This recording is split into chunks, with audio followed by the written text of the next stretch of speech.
And I'm pleased to welcome to the program Sean Ross, and he's a Brisbane-based composer, and his latest work is an opera, which is a very brave thing for a composer to do in these days, but even more amazing is it's an opera about a composer, and it's Tchaikovsky. Sean, what inspired you to write an opera about the life of one of the most famous composers, Peter Ilyich Tchaikovsky? That's the million-dollar question, Gary. I guess you could say I've had a lifelong love affair with Tchaikovsky's music. It began literally at birth. When my mum was pregnant with me, she went out and bought a cassette recording of the ballet music of Tchaikovsky. And while I was growing up, this was literally the only classical music in my parents' possession. So Tchaikovsky was with me right from the start. Then skip forward a few years to the end of high school, and I received a present from one of our family friends about halfway through year 11. And this was a CD, again, of some of the most celebrated works of Tchaikovsky, accompanied by a colourfully illustrated book. And this inspired me to actually start dabbling in composition myself. It reawakened my love of his music. And so what I did right throughout year 12 was write a number of different pieces, the first of which was a piano concerto in the style of Mozart. Until then, Mozart and Chopin had been my most favourite composers. And then at the end of year 12, at the school prize-giving ceremony, I received the school prize for French that year, and we had to choose a book to be presented with. And the book I chose, of course, was about Tchaikovsky. It was Alexander Poznansky's biography on his life, The Quest for the Inner Man, which is one of the most respected biographies out there. And by the time I got to university, I'd read that book cover to cover, was thoroughly in love with the man and the music. And basically I spent all my free time in the music library poring over the scores, learning the art of orchestration virtually by osmosis, reading all the biographies, all his letters, everything I could get my hands on. I wanted to know everything I could about this person. And then I saw a play, so it really happened when I saw this play about Tchaikovsky's life.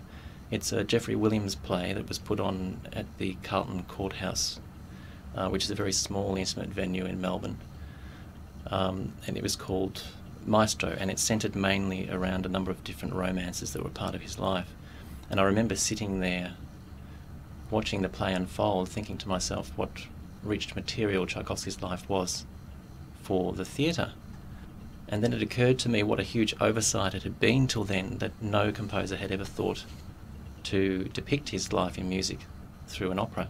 And the moment that thought registered, I guess you could say a wave of excitement flooded over me. Basically, I knew that this was something I could do, and I decided in that moment I wanted to do it. I wanted to tell his story. So from start till finish, how long did it take? It took roughly 7 or 8 years, I guess. I didn't really start working on it seriously until after I'd graduated from university. I wrote a detailed synopsis while I was at uni, so I knew the scenes I wanted to depict and the overall structure of the work. But yeah, even after I graduated, it was a couple of years before I started working on it in a disciplined fashion. I was having conducting lessons and working as a freelance singing teacher and piano accompanist, so spreading my eggs widely. But then after my conducting debut, I conducted an amateur production of Oliver towards the end of 2001, and after I'd done that I realised that really I had to focus on this and give it my all, so I decided to devote all my energy exclusively to the opera so that it could be finished sometime in the not too distant future. Yeah, you mentioned in passing the structure of the opera, but we'll come to that. Let's listen to part of, we've recorded this excerpt especially for the program. Sure. Tell us what we're going to be here, where it fits in to the opera, and particularly who's performing this excerpt. Certainly. Well, this piece comes from the end of Act 2, and at this point Tchaikovsky's had a nervous breakdown. It comes in the wake of the rupture of his marriage, and he's fled Russia, he's gone to Switzerland, he's in Clarens on doctor's orders, trying to recover.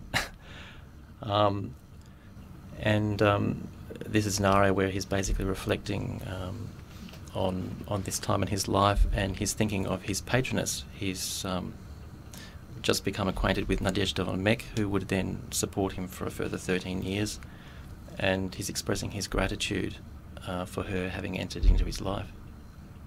This is sung by Daniel Smerdon. Daniel Smerdon I met through Gillian Stoll at the Griffith Conservatorium. He's a wonderful young baritone. He's currently completing his Master of Music Studies in Opera Performance, and he was kind enough to help me out. We worked together, and this is the result of our collaboration.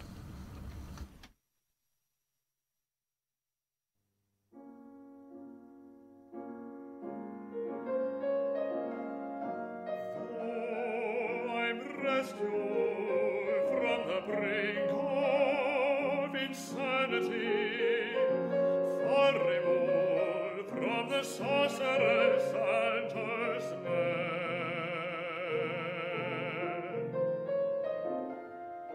Still the venom which bleeds from her profanity poisons mind and heart with bleak despair.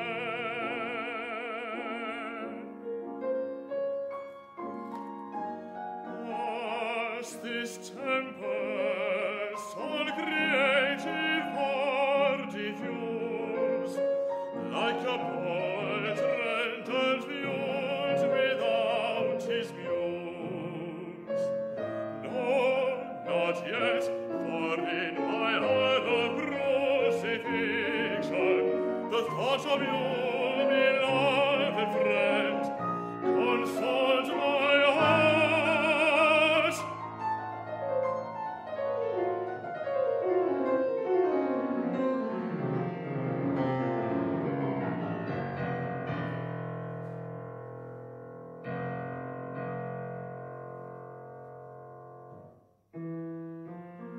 And I knew with ever-strengthening conviction that through your kindness all my anguish would depart.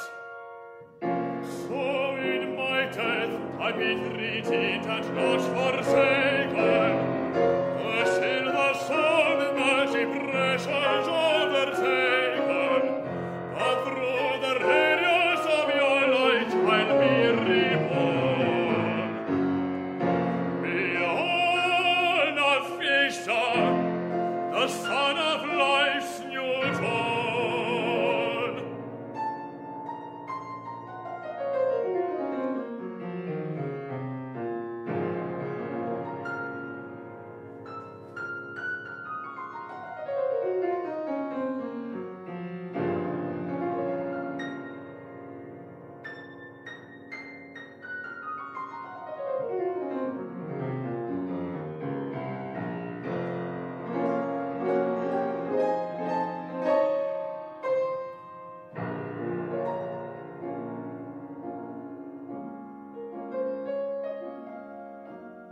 Although it seems my spirit has been broken, all chance of future grief you intercept.